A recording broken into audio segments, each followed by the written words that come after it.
6:47 on your Friday morning. We're getting a look at the shocking moments when a fight on an Albuquerque bus turned deadly. Earlier this month, 41-year-old David Gabaldon was driving a city bus when he got into an argument with a passenger. Raymond Cohn, Gabaldon can be seen stabbing Cohn at least twice on camera.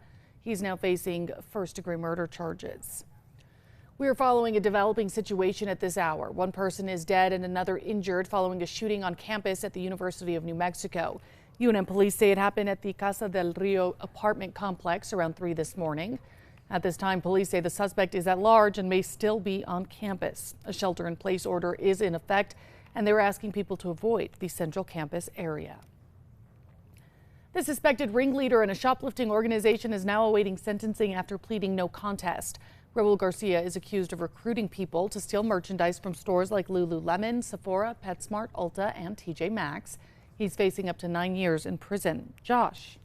We're seeing more sunshine in place across the state today. Temperatures are going to be heating up as we head into the weekend as well. Plenty of dry conditions in place with just a few spotty showers across the higher elevations.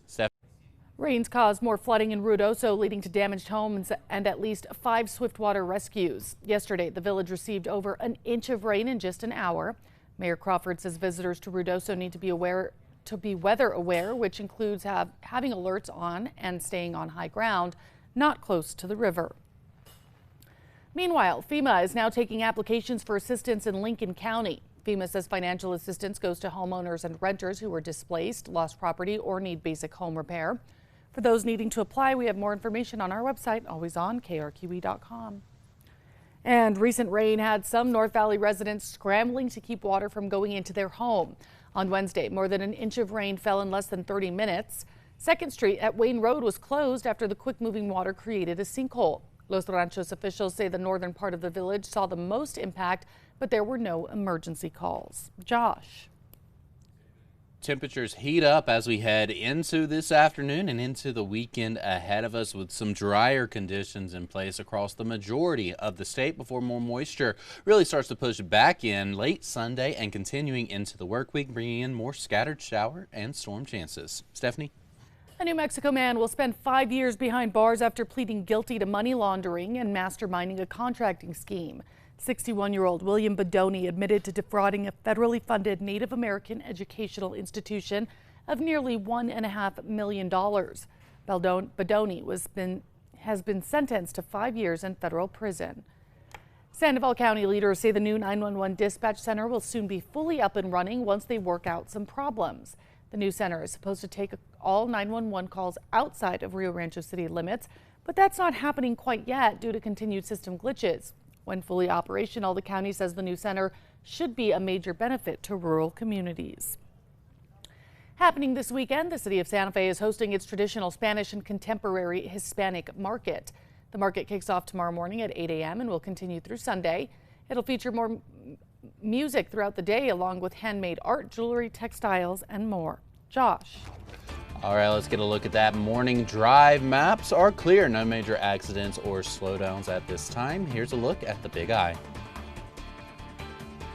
A popular piece of Banksy's graffiti art in Venice, titled The Migrant Child, is being relocated. Art restorers overnight removed the deteriorating artwork from the side of a building overlooking a Venetian canal. Officials saying the move is to help preserve the work for future public display.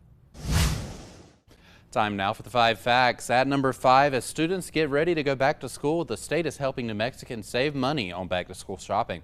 Tax-free weekend starts today and will run through Sunday night. Sales tax will not be charged on clothing, shoes, computers, and school supplies. The state's Tax and Revenue Department says people can save 5% or more on their purchases. And number 4, a New Mexico man will spend 5 years behind bars after pleading guilty to money laundering and masterminding a contracting scheme.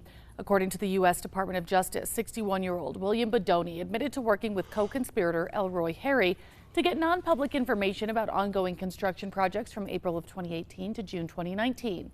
Bedoni then used that information to get an unfair advantage in the contract bidding process, defrauding a federally funded Native American educational institution of nearly $1.5 million over the course of several years. Bedoni has now been sentenced to 5 years in federal prison and will be under supervised release for up to 3 years after he's let out. At number 3, we are going to see hotter and drier conditions in place across many areas of the state starting today, continuing through the weekend. Here in Albuquerque, we'll see highs climbing into the low 90s today, into the mid 90s through the weekend before more moisture returns heading into the beginning of next week, bringing in more isolated to scattered storm chances once again. At number 2, we are getting a look at the shocking moments when a fight on an Albuquerque bus turned deadly. Earlier this month, 41-year-old David Gabaldon was driving a city bus when he picked up 2 passengers along Coors, but one had something to say about his punctuality. The passenger continues griping at Gabaldon, who stopped the bus near Coors in Hanover and demanded the man get out. It was then that another passenger, later identified as Raymond Cohn, steps into the argument. Cohn exits the back of the bus and Gabaldon is seen grabbing a knife. Police say he stabbed Cohn at least twice. He died at the hospital. Cohn is facing first-degree murder charges. And at number 1, rain caused more flooding in Ruidoso, leading to damaged homes and at least 5 swiftwater rescues. Yesterday, the village received over an inch of rain in just an hour. Video shows a trailer being swept away and water flowing over Paradise Canyon, which has already been hard hit by flooding this month. The National Guard posting this cell phone video of one of the at least 5 swiftwater rescues. The village does have shelters set up for those who need it at ENMU Ruidoso and the Ruidoso Community Center.